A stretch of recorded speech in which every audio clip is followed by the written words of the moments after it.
जय श्री राम एवरीवन। आइए बच्चों, हम आपके साथ आज नया टॉपिक और उसके कुछ प्रैक्टिकल प्रॉब्लम को स्टार्ट करने वाले हैं। टॉपिक का नाम है फाइनल अकाउंट। कई बार हम इसको फाइनेंशियल स्टेटमेंट इस नाम से भी जानते हैं, ठीक है।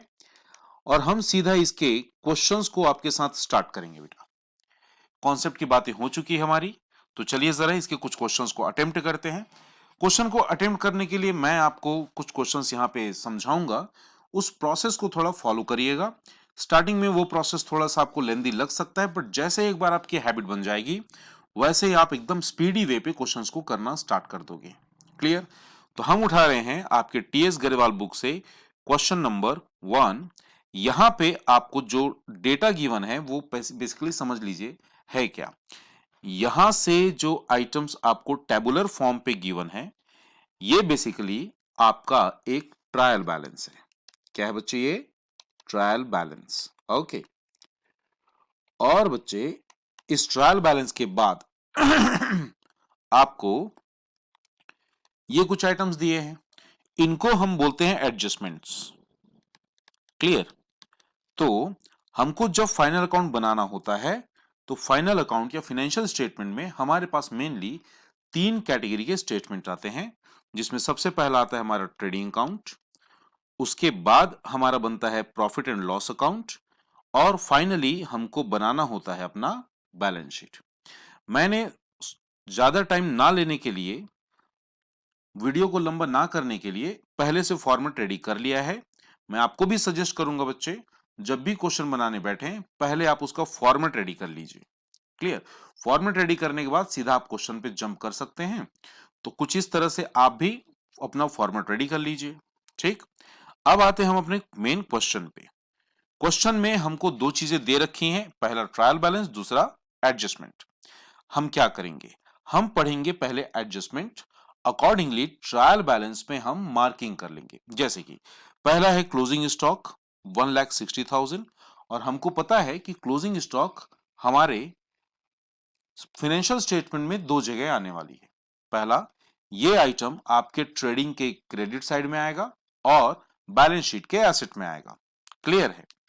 दूसरा पॉइंट में दिया हुआ है depreciate plant and machinery. Plant and machinery पे 10% लगाना है, तो पहले काम कीजिए मेरे साथ, प्लांट एंड मशीनरी पे मार्क लगा लीजिए। वैसे ही डिलीवरी व्हीकल पे 15% का डेप्रिसिएशन गिवन है, तो आप डिलीवरी व्हीकल पे भी मार्क लगा लीजिए। सर हम ऐसा क्यों कर रहे हैं? ऐसा इसलिए कर रहे हैं बच्चे, मैं एक एक करके सारे आइटम, ट्रायल बैलेंस के एक एक आइटम को trading account, P&L account, balance sheet में पोस्ट करूंगा, लेकिन मैं वहां पे थोड़ा ब्रेक लूंगा। कहां पे? जहां पे हमने जिस आइटम पे मार्क किया हुआ है। अगर वहां पे मार्किंग है, इसका मतलब एडजस्टमेंट में उसके रिस्पेक्ट में कोई ना कोई आइटम गिवन है, तो फिर हम एडजस्टमेंट की ओर देखेंगे, अदरवाइज सरसरी तौर पे सीधा सीधा आगे बढ़ते जाएंगे। क्लियर? अगला एडजस्टमेंट हमारे पास रेंट आउटस्टैंडिंग का दिख रहा है 5,000। जाहिर सी बात है, ये जो आइटम आपको दिख रहा है ये इफेक्ट डालेगा हमारे रेंट पे, तो हमने रेंट पे टिक लगा लिया। अब सीधा हम ट्रायल बैलेंस को डायरेक्टली अपने फाइनेंशियल स्टेटमेंट में पोस्ट कर सकते हैं। आइटम वाइज एक एक को उठाएंगे हम। सबसे पहला आइटम है कैपिटल, तो सीधा आप मेरे साथ आएंगे बैलेंस शीट में। बैलेंस शीट में आप लायबिलिटी साइड लिखेंगे कैपिटल, और कैपिटल को कभी भी, ये जो अमाउंट वाला कॉलम है इसको हम आउटर कॉलम बोलते हैं, इसमें कभी नहीं लिखेंगे, हमेशा इसको अंदर में लिखेंगे, क्योंकि इसमें अभी एडजस्टमेंट्स बाकी है। हर बार होगा, या तो नेट प्रॉफिट इसमें ऐड होगा या माइनस होगा, कुछ ना कुछ होगा। दैट्स व्हाई कैपिटल को हमेशा आप इनर कॉलम पे ही लिखेंगे, आउटर कॉलम पे नहीं लिखेंगे। क्लियर? तो कैपिटल में कोई एडजस्टमेंट नहीं था, हमने बस उसको पोस्ट कर दिया। दूसरा आइटम आता है ड्रॉइंग्स। ड्रॉइंग्स का इकलौता ट्रीटमेंट है जो कैपिटल से माइनस किया जाएगा। वैल्यू है 70,000, तो हमने उसको माइनस कर दिया। नेक्स्ट आइटम हमारे पास आ गया प्लांट एंड मशीनरी, और प्लांट एंड मशीनरी पे पहले से टिक लगा हुआ है। इसका मतलब इस पर्टिकुलर आइटम के साथ कुछ न कुछ एडजस्टमेंट एसोसिएटेड है। प्लांट एंड मशीनरी की एक्चुअल जगह, एक्चुअल प्लेस होती है हमारे बैलेंस शीट का एसेट, तो मेरे साथ आप भी लिखे यहां पे plant and machine, plant and machine value है 12 लाख की, 12 लाख का मशीन है। एडजस्टमेंट ध्यान से पढ़ेंगे। Adjustment number 2, depreciate plant and machinery 10%। तो मैं इस 12 लाख का 10% निकालूंगा जो आता है 1,20,000। इसका हम 10% कैलकुलेट करेंगे। क्लियर है? वैल्यू आ गई 1,20,000। अब जो रिमेनिंग वैल्यू है जो आती है 10,80,000, आप इसको अमाउंट के कॉलम पे डालेंगे। मेरे बच्चे एक पॉइंट आप हमेशा याद रखेंगे, जो ट्रायल बैलेंस में गिवन है वो हमारे फाइनेंशियल स्टेटमेंट में केवल एक बार अपीयर होगा। मींस या तो वो ट्रेडिंग में आएगा, या तो वो P&L में आएगा, या तो बैलेंस शीट में आएगा। एक बार से दूसरी बार नहीं आएगा। लेकिन ये जो एडजस्टमेंट्स के आइटम हैं ये कम से कम 2 बार आने चाहिए। कम से कम 2 बार ये अपीयर होंगे। ट्रेडिंग, P&L, बैलेंस शीट, तीनों में से 2 बार ये जरूर अपीयर होंगे।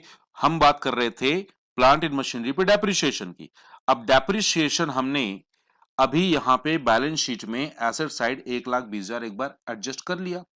सेम डेप्रिसिएशन हमारे P&L अकाउंट में, हमारे प्रॉफिट लॉस अकाउंट में डेबिट साइड में आएगा। तो आप यहां लिखेंगे to depreciation on plant and machine value 1,20,000। मैं इसी की बात कर रहा था। जो भी एडजस्टमेंट में होगा वो 2 बार, कम से कम 2 बार आएगा, उससे ज्यादा भी आ सकता है। बट ट्रायल बैलेंस का आइटम केवल आपको एक ही बार डालना है। ठीक है, चलिए अगले आइटम पे आ जाते हैं। नेक्स्ट आइटम है हमारा डिलीवरी व्हीकल। इसमें हमने पहले से टिक लगा रखा था। इसका मतलब यह हुआ कि डिलीवरी व्हीकल हम एक बार लिखेंगे, लेकिन उसके साथ जो एडजस्टमेंट है उसको 2 बार ट्रीटमेंट देना है। डिलीवरी व्हीकल हमारा एसेट होता है बच्चे। आप बैलेंस शीट में एसेट साइड डालिए डिलीवरी व्हीकल, डिलीवरी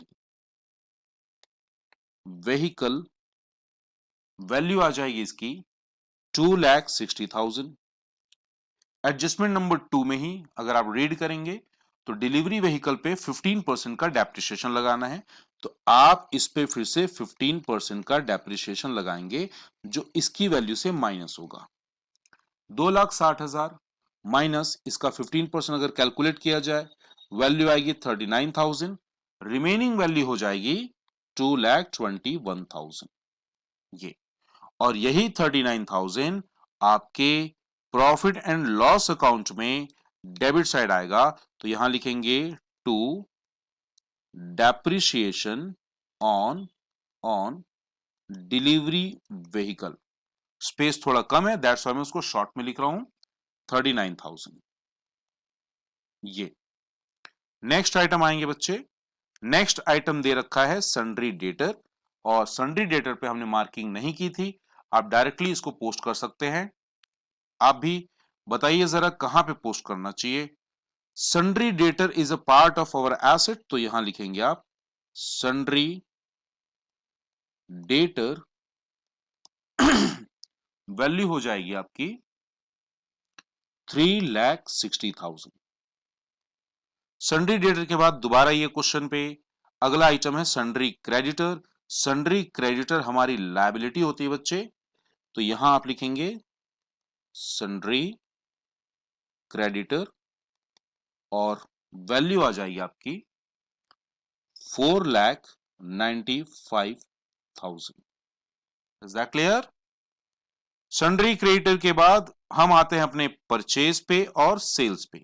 परचेज की वैल्यू 2 लाख है और सेल्स की वैल्यू 4,20,000 है। ये दोनों हमारे ट्रेडिंग के पार्ट होते हैं। तो हम इसको डालेंगे अपने ट्रेडिंग अकाउंट में।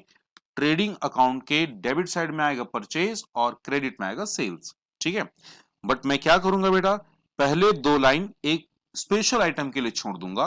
वो स्पेशल आइटम कुछ और नहीं, ओपनिंग स्टॉक है। ट्रेडिंग अकाउंट का पहला आइटम हमेशा ओपनिंग स्टॉक होना चाहिए, इसीलिए मैंने स्पेस छोड़ दिया।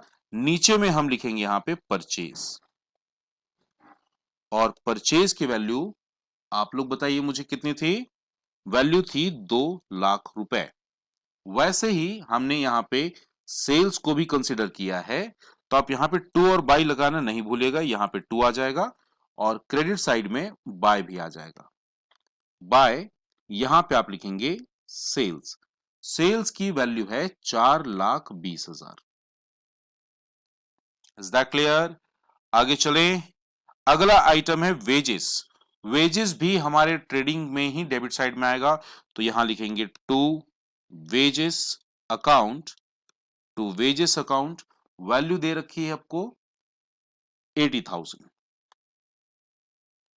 वेजेस के बाद क्या लिखा है? Cash at bank. और cash at bank is our asset. हमारे बैलेंस शीट में एसेट साइड में इसको डाला जाएगा। तो बैलेंस शीट में आइए, एसेट साइड में डाल दीजिए कैश। कैश की वैल्यू है 2,60,000। यहां लिखेंगे कैश, वैल्यू डालेंगे 2,60,000। कैश के पश्चात आप आ जाएंगे कहां पे? Salary. Salary is a part of our P&L account, और ये हमारे P&L के डेबिट में जाएगा। कोई टिक नहीं है, आप सीधा सीधा पोस्ट कर सकते हैं। तो यहां पे आप डाल दीजिए सैलरी, वैल्यू आ जाएगी बच्चे 80,000। सैलरी के बाद अगला आइटम है रिपेयर। रिपेयर में भी कोई टिक नहीं है, सीधा आप उसको डाली कहां? प्रॉफिट लॉस अकाउंट पे, टू रिपेयर्स। आप टू और बाय लिखना नहीं भूलेंगे, मुझसे कभी कभी मिस हो जाता है। टू रिपेयर्स, रिपेयर्स की वैल्यू है आपकी 19,000। मेरे बच्चे रिपेयर के पश्चात हमारे पास आइटम गिवन है स्टॉक ऑन 1 अप्रैल। ये कुछ और नहीं है बेटा, यही तो आपका ओपनिंग स्टॉक है। ओपनिंग स्टॉक की जगह हमने पहले से छोड़ रखी है ट्रेडिंग अकाउंट के डेबिट साइड। तो यहां लिखेंगे to opening stock. Opening stock value कितनी? ओपनिंग स्टॉक की वैल्यू कितनी? ये है 1,60,000। 1,60,000 के बाद आता है रेंट, लेकिन रेंट पे मार्क लगा हुआ है, दाग लगा हुआ है। इसका मतलब ये हुआ कि इसके साथ कुछ एडजस्टमेंट है। Adjustment number 3, outstanding rent. Outstanding rent का एडजस्टमेंट मैंने आपको बताया था, ये रेंट के साथ ऐड होगा। रेंट के साथ ऐड होगा और यही आउटस्टैंडिंग रेंट आपकी लायबिलिटी बन जाएगी। तो चलिए जरा बताइए रेंट कहां पे आएगा? रेंट आएगा बच्चे प्रॉफिट लॉस के डेबिट में। तो यहां पे आप लिखेंगे टू रेंट, और इसमें आप इसको लिखेंगे इनर कॉलम पे 45,000, और इसमें ऐड कर देंगे आउटस्टैंडिंग का part which is 5,000। Now total comes to 50,000। और यहां जो आपने 5,000 ऐड किया है, आप सेम वैल्यू अपनी बैलेंस शीट के लायबिलिटी साइड डालेंगे और यहां लिखेंगे आउटस्टैंडिंग रेंट, वैल्यू हो जाएगी 5,000। मेरे बच्चे, मैं इस प्रोसेस को ज्यादा पसंद इसलिए करता हूं क्योंकि मैंने यहां पे ट्रायल बैलेंस के ईच एंड एवरी आइटम को कवर किया हुआ है। मुझसे कोई भी चीज छूट नहीं रही है। मैं बार बार यहां वहां जंप नहीं कर रहा हूं, मैं एक एक करके आइटम्स को बनाते जा रहा हूं। मेरे बच्चे, ये क्वेश्चंस थोड़े लेंदी होते, थोड़े बड़े होते। अगर आपसे एक पार्ट भी छूट गया तो हो सकता है आपको क्वेश्चन दोबारा बनाना पड़े। बेटर यह है कि थोड़ा प्रोसेस को फॉलो करेंगे तो क्वेश्चन एक ही बार में 100% कवर हो जाएगा। रेंट के बाद आता है बच्चे मैन्युफैक्चरिंग एक्सपेंसेस। मैन्युफैक्चरिंग एक्सपेंसेस की एक ही जगह, बताइए कहां पे? इसकी जगह होती है ट्रेडिंग अकाउंट के डेबिट में। तो यहां लिखेंगे टू, आप शॉर्ट में लिख सकते हैं टू मैन्युफैक्चरिंग एक्सपेंसेस, और मैन्युफैक्चरिंग एक्सपेंसेस की वैल्यू है 15,000। मैन्युफैक्चरिंग एक्सपेंस के बाद आप लिखेंगे बैड डेट। बैड डेट आएगा आपका प्रॉफिट लॉस अकाउंट के डेबिट साइड में। तो यहां लिखेंगे to bad debt, to bad debt, और बैड डेट की वैल्यू आ जाएगी 50,000। अगला item, next item is carriage inward 16,000 का। तो कैरिज इनवर्ड हम हमेशा अपने ट्रेडिंग के डेबिट साइड लिखते हैं। तो यहां पे मेरे साथ लिखेंगे टू कैरिज इनवर्ड वैल्यू है 16,000। क्लियर? हमने ट्रायल बैलेंस के 100% आइटम को, इसमें से कोई भी आइटम हमसे नहीं छूटा। क्यों? हमने एक सीरियल, एक प्रोसेस फॉलो किया। क्लियर? हमारे जो एडजस्टमेंट हैं उसमें हमने सारे एडजस्टमेंट कर डाले। एक हमारा क्लोजिंग स्टॉक बचा हुआ है। क्लोजिंग स्टॉक की सही जगह सबसे पहला हमारा ट्रेडिंग अकाउंट का क्रेडिट साइड आ जाएगा। तो यहां लिखेंगे by closing stock, by closing stock. Closing stock की वैल्यू दे रखी है 1,60,000। और सेम क्लोजिंग स्टॉक, मैंने बोला ना आपको, एडजस्टमेंट में जो आइटम होगा वो दो बार अपीयर होगा। तो क्लोजिंग स्टॉक की value 160 and the same closing stock will constitute as asset in our balance sheet. तो यहां पे आप लिखेंगे क्लोजिंग स्टॉक, और इसकी जाहिर सी बात है वैल्यू आ जाएगी 1,60,000, सेम वैल्यू। बस आपने लगभग लगभग 100% समझ लीजिए क्वेश्चन बना लिया है। बस इसके कैलकुलेशन बचे हुए हैं जो इस तरह से आपको नजर आएंगे। क्लियर है? चलिए एक एक करके कैलकुलेशन करना स्टार्ट करते हैं। और कैसे करेंगे जरा इसको भी समझिएगा। मेरे बच्चे, हमको करना क्या है? हमको ये देख लेना है प्राइमरली कि किस साइड का टोटल ज्यादा नजर आ रहा है। जैसे मैं यहां पे देख रहा हूं तो 420 एंड 160 दोनों मिला के हमारी वैल्यू हो जा रही है 5,80,000। तो हम इसको नीचे में 5,80,000 लिख देंगे। उसके बाद अगला स्टेप क्या है? अगले स्टेप में आप इसको टोटल करेंगे, एक साइड के, डेबिट साइड के सारे आइटम्स को टोटल करेंगे। इसका टोटल आएगा 4,71,000। कुछ नहीं, 5,80,000 माइनस 4,71,000 माइनस करेंगे तो आपको अपना प्यारा सा ग्रॉस प्रॉफिट मिल जाएगा। टू ग्रॉस प्रॉफिट वैल्यू आएगी आपकी 1,09,000। सेम ग्रॉस प्रॉफिट को आपको कैरी करना है अपने प्रॉफिट लॉस अकाउंट पे, यहां पे क्रेडिट साइड में। तो आप यहां लिखेंगे बाय ग्रॉस प्रॉफिट, शॉर्ट में जीपी, वैल्यू है 1,09,000। चूंकि हमारे क्रेडिट साइड में कोई और आइटम नहीं है, बस एक ही आइटम है, इट्स बेटर कि हम अपने डेबिट साइड का टोटल लगा लें। डेबिट साइड का अगर हम टोटल लगाते हैं तो वैल्यू आती है 3,58,000।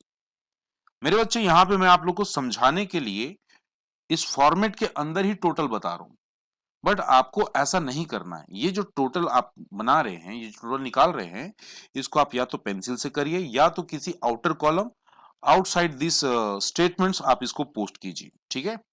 तो इसका टोटल आ रहा है 3,50,000। यहां पे हम लिखेंगे 3,58,000। और मेरे बच्चे, इस 3,58,000 में से 1,09,000 माइनस किया जाए तो यहां पे हमको मिल जाता है अपना नेट लॉस। नेट लॉस क्यों आया? क्योंकि डेबिट का जो कॉलम है, डेबिट साइड का जो कॉलम है, इसमें आते हैं सारे एक्सपेंसेस। सारे एक्सपेंसेस की value is higher than your gross profit. तो जाहिर सी बात है लॉस आएगा कि प्रॉफिट आएगा? डेफिनेटली लॉस आएगा, which is 2,49,000। Again get the total of credit side and you will get 3,58,000। उसके बाद आप क्या करोगे बच्चे? इस 2,49,000 का जो नेट लॉस है, इसको आप कैपिटल के साथ एडजस्ट करेंगे। और कैपिटल की वैल्यू आप यहां पे 2,49,000 माइनस करेंगे। It's loss. लॉस को हम कैपिटल की वैल्यू से रिड्यूस करेंगे, माइनस करेंगे। तो फाइनल वैल्यू जो आएगी हम उसको लिखेंगे आउटर कॉलम में। दैट इज वाई मैंने आपको पहले बोला कि कैपिटल की कोई भी वैल्यू आप आउटर कॉलम पे नहीं लिखोगे। तो अगर इसको आप ठीक से कैलकुलेट करें तो वैल्यू आएगी 15,81,000। अब हमको फाइनली अपने आंसर की ओर जाना है। और आंसर कैसे निकलेगा? हमारे बैलेंस शीट का liability side should be equal to asset side. तो पहले लायबिलिटी का टोटल कर लेते हैं। इट्स 15,81,000, 4,95,000 प्लस 5,000, ये दोनों मिला के होता है 5 लाख। 5 लाख में अगर 15,81,000 ऐड किया जाए तो वैल्यू आ जाएगी हमारी 20,81,000। इट्स 21,81,000। एग्जैक्टली सेम वैल्यू यहां पे भी आएगी। आप इसको टोटल करके चेक कर सकते हैं। वैल्यू आएगी 21,81,000। And this is a hint कि हमने अपना क्वेश्चन बिल्कुल सही बनाया बेटा। अगर आपके एग्जाम में बैलेंस शीट का लायबिलिटी और एसेट दोनों साइड इक्वल आ रहे हैं, दोनों का टोटल इक्वल आ रहा है, तो आप समझ जाइए आपने क्वेश्चन बिल्कुल सही अटेम्प्ट किया हुआ है। क्लियर? तो कुछ इस तरह से हम अपने क्वेश्चन को अटेम्प्ट करेंगे बेटा। इस प्रोसेस को फॉलो करने का सबसे अच्छा फायदा क्या है बेटा, कि आपको कोई भी डेटा या कोई भी नंबर आपसे मिस नहीं होंगे। पहले आप बनाएंगे ट्रेडिंग, फिर बनाएंगे P&L और फिर बनाएंगे आप बैलेंस शीट। पोस्टिंग आप साथ ही साथ पहले से करते चलेंगे। अगर आप एक एक करके ट्रेडिंग के बाद P&L, P&L के बाद बैलेंस शीट, तो हो सकता है उस क्वेश्चन को आपको बार बार पढ़ना पड़े, which will consume a lot of time. Better यह है इस प्रोसेस को फॉलो करेंगे तो आपका आंसर आ जाएगा, और आप चाहे तो आंसर को क्रॉस चेक कर सकते हैं। जैसे हमारा gross profit 1,09,000, definitely it's 1,09,000। Net loss is 249, net loss is again हमारा बिल्कुल सही आया 249। और वैसे ही हमारे पास बैलेंस शीट का टोटल 20,81,000, तो बैलेंस शीट का टोटल भी हमारा 21,81,000 आ रहा है। तो ये यहाँ पे हमने एकदम स्मूथली आराम से पहला क्वेश्चन सॉल्व कर लिया है। वीडियो को देखिए, अच्छे से समझिए। स्क्रीनशॉट चाहिए तो ये रहा फुल स्क्रीन पे, आप इसका स्क्रीनशॉट ले सकते हैं।